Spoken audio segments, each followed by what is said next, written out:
Сайн байцгаана уу та бүхэнд энэ өдрийн мэндийг хүргэе. Өнөөдрийнхөө видео бичлэгээр OpenAI компани хиймэл оюухан болох ChatGPT дээр Python програмчлалын хэлний кодыг хэрхэн бичүүлэх, за код бичүүлэхэд юуг анхаарах талаар та бүхэнд бяцхан зөвлөгөө өгье. За юуны өмнө бид нэр Python програмчлалын хэлэн дээр бичүүлэх кодоо сонгох хэрэгтэй. За жишээлбэл одоо 2 тооны нээлтбэрийг олох бодлогыг олох програмчлалын кодыг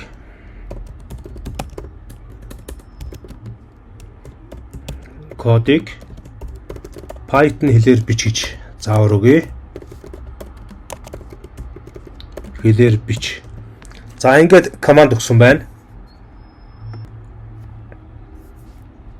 За өгсөн командын хүрээнд ChatGPT хиймэл оюухан маань өөрөө кодыг бол бичээ гаргаж ирлээ. 2 тооны нээлтбэр олох програмыг бол би бичүүлсэн. За энэхүү бичүүлсэн кодоо ажиллаж байгаа хэсгийг Jupyter notebook дээр ажиллаж байна уу гэдгийг шалгаж үзье. За Jupyter notebook дээр сайн код хуулж аваад за энийг run хийж ажиллууллаа. За эхний тоон 12, хоёр дахь тоон 24. За ингээд 36 гэсэн үйлдэлийг бол олсон байж байна. За нэг өсөндөө энэ хүү 2 тооны үйлдэлийг хийхэд тулд энэ хүү ChatGPT хиймэл оюухан маань одоо Python програмчлалын хэлний try, except, за дээрэс нь if, else үйлдэлүүдийг бол ашиглаж үйлдэл хийсэн байна. За энэ бол ерөнхийдөө дараагийн дунджаас дээш түвшний кодыг бол бичсэн байна. Одоо бид нэр маш энгийнээр бичих кодны даалгаврыг өгье. 2 тооны нээлтбэрийг маш энгийнээр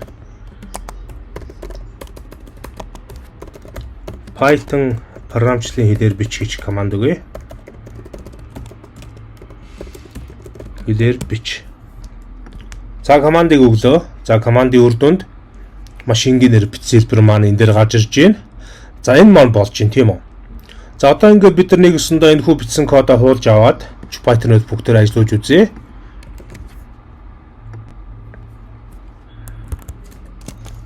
(23) дээр нэмэх нь 45. За нийлбэр 68 гээ олж байна. За тэгэхээр миний өгөх гээд байгаа гол зөвлөмж юу вэ гэхээр хэрвээ бид нэр өөрсдөө Python дээр энэ хүү кодоо бичихгүй байвал одоо хиймэл оюуханаар бичүүлээд байвал бид нар нэгдүгээрт энэ хүү Python програмчлалын хэлийг сурах боломж одоо хомсдно. Одоо нэг өсөндөө та бэлэнчлэх сэтгэлгээтэй болж одоо код бичих одоо үйлсэд чинь маш одоо муугаар нөлөөлнө гэсэн үг. Та өөрийнхөө бичсэн кодоо хиймэл оюуханаар бичсэн кодтой харьцуулж үзвэл маш хурдан сурна. Дээрээс нь одоо энэ хүү бичсэн кодыг бид нэр дараах байдлаар бас дахин бичүүлэх боломжтой. За жишээлбэл Python програмчлалын хэлээр 2 тооны үйлдэлийг маш энгийнээр бич мөр бүрээр тайлбарлаа гэдэг. За команд өгье. За ингээ мөр бүрээр тайлбарласан команд өгсөний дараа энэ хүү кодыг мөр бүрээр нь тайлбарласан код гарч ирнэ. За энэ дээр бүр 2 тооны нээлтбэрээс гадна архимедикийн 4 үйлдэлийг бол олсон жишээ бол давхар гараад ирлээ. За яагаад энэ архимедикийн 4 үйлдэлийг олсныг бол би бол мэдэхгүй байна. Хиймэл оюухан болохоор дараагийн түвшний сэтгэдэг учраас дараагийн үйлдэлийг хийсэн байна. За ингээ мөр бүрээр нь тайлбарласан байна. Хэрэглэгчийн эсхний тоог аавна. Хэрэглэгчээс 2 тоог аавна. 2 тооны нээлтбэрийг олно, ялгарыг олно, үр журийг олно. За 2 тооны харьцааг олно гэж. За ерөнхийдөө бол ингэж үйлдэлийг бол гаргасан байна. За одоо энэ дээр бид нэр энэ хүү кодоо ажиллуулад үзье. За эхний тоон 21, хоёр дахь тоон 7 гээ өгье. За нээлтбэр нь 28, ялгар нь 14, үр жур нь 147, хуваахад 3 гэсэн үр дүн гарах нь байна. За дээрэс нь бид нэр энэ хиймэл оюуханаар код бичүүлэхэд анзаарах бас энгийн зүйлүүд байна. За тэр анзаарах зүйл юу байх вэ гэхээр одоо дараагийн кодн дээр жишээ үзье. 2 тооны их багыг ол. За дээрэс нь Python хэлээр бич гэж команд өгье. За бид нар энэ бичсэн кодоо ингээд төлбөрийн байдлаар команд өгөө бичүүлэх боломжтой. За энэ дээр одоо жишээлбэл 2 тооны их багыг бол олсон кодыг бол бичүүлж гин. Тэгтээ бид нар анзаарах хэрэгтэй. Энэ 2 тооны их багыг олохдоо яагаад үү гэхээр одоо хиймэл оюуханыг бид нар ашиглаж болно. Бичсэн кодоо харьцуулж сурах хэрэгтэй. За энэ дээр манай 2 тооны их багыг бол ерөнхийдөө бол олно. Эхний тоо бол 14, хоёр дахь нь 1 байлаа гэхэд их тоо нь 12 байна гэж олж байна. За 2 тооны их багыг бид нэр маш энгийнээр олъё гэвэл ерөөсөө if дээр ингэж бичин тийм үү. За одоо миний би бичүүлээ. A тэнцүү int input first number гэчээ. За дараа нь B тэнцүү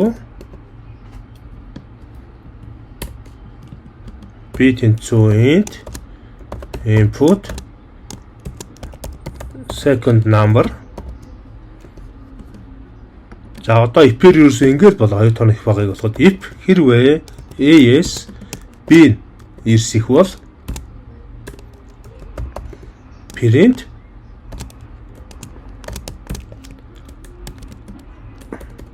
тийм үү A их. За одоо юу гэдгийг эхний first тоон их гээ. За эхний тоон их. За энэ эсрэг нөхцөл нь else нөхцөл байгаа. Тэгэхээр ерөөсөө энэ if чин заавал энэ дээр байгаа хиймэл оюуханы бичсэн шиг elif нөхцөл тавих шаардлага байхгүй. А 2 тооны тэнцүү хэсгийг нь олоороо гэвэл энэ дээдлийн бодлого зөв. А харин 2 тооны их багыг ол гэвэл шууд else гээл эсрэг дээр нь print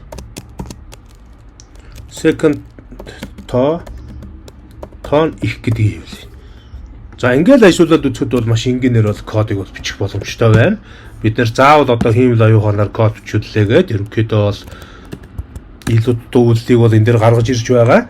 За яг хуу миний зүгээс хиймэл оюуханаар код бичүүлэхийг бол яг хуу буруу хэлэхгүй одоо энэ буруу үйлдэл гэж хэлэхгүй гагцгүй бидний хийх ёстой үйлдэл маань юу байх вэ гэхээр энэ өөрсдийнхөө бичсэн энэ кодыгоо хиймэл оюухан руу оруулаад тий хиймэл оюуханы бичсэн кодтой харьцуулж сурахад одоо бидний одоо дараагийн шатнд гарах одоо төвшин манд дээшлэнэ гэсэн үг. Нэгсэндээ хиймэл оюухан дахин давтан хэлэхэд өөрийнхөө бичсэн кодоо хиймэл оюухантай харьцуулж одоо өөрийнхөө бичсэн кодоо ингээ харьцуулах юм бол бид нэр илүү сурна гэсэн үг.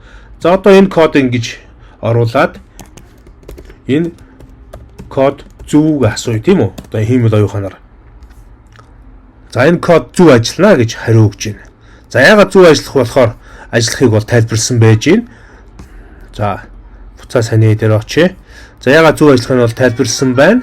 За тайлбарынхаа дараа бас өөрөөр энэхүү кодыг бол яаж сайжруулах боломжтойг бас энэ дээр зааж өгсөн байж байна. 2 тооны тэнцвэг олъё гэвэл за гэх мэтчлэн ингэж код бичвэл бид нэр одоо хиймэл оюуханыг ашиглаж дараагийн түвшинд гарах боломжтой. За ингээ өнөөдрийнхөө хичээлээр бид нэр одоо нэгсэндээ энэхүү контентээр хиймэл оюухан ашиглан хэрхэн код бичих талаар та бүхэндээ тайлбарлаа. За бид нэр кодыг хиймэл оюухан ашиглаж бичүүлэхээр бол хэд хэдэн зүйл анзаарах ёстой юм байна. Нэгдүгээр өөрийнхөө бичсэн кодоогоо хиймэл оюуханаар засуулж болох нь байна. Хоёрдугаарт ойлгохгүй байгаа зүйлээ хиймэл оюуханаар мөр бүрээр нь тайлбарлуулж болох нь байна. Гуравдугаарт хиймэл оюухан маань танд дунд юм уу одоо дээд түвшний дараагийн түвшний кодыг өгдөг учраас та тэрхүү кодуудыг одоо өөрөө ойлгож сурахын тулд энгийн түвшнөөр бичүүлэх хэрэгтэй юм байна. За ингээ анхаарал хандуулсан та бүхэнд баярлалаа. Өнөөдрийн бичлэгээр та бүхэнд хиймэл оюухан ашиглан одоо Python програмчлалын код бичхэн одоо бичсэн жишээ тайлбарлаа. Танд манай контент таалагддаг бол лайк хийгээрэй, сувгийг маань subscribe хийгээрэй. За мөн бичлэгийг маань share хийгээрэй. За баярлалаа.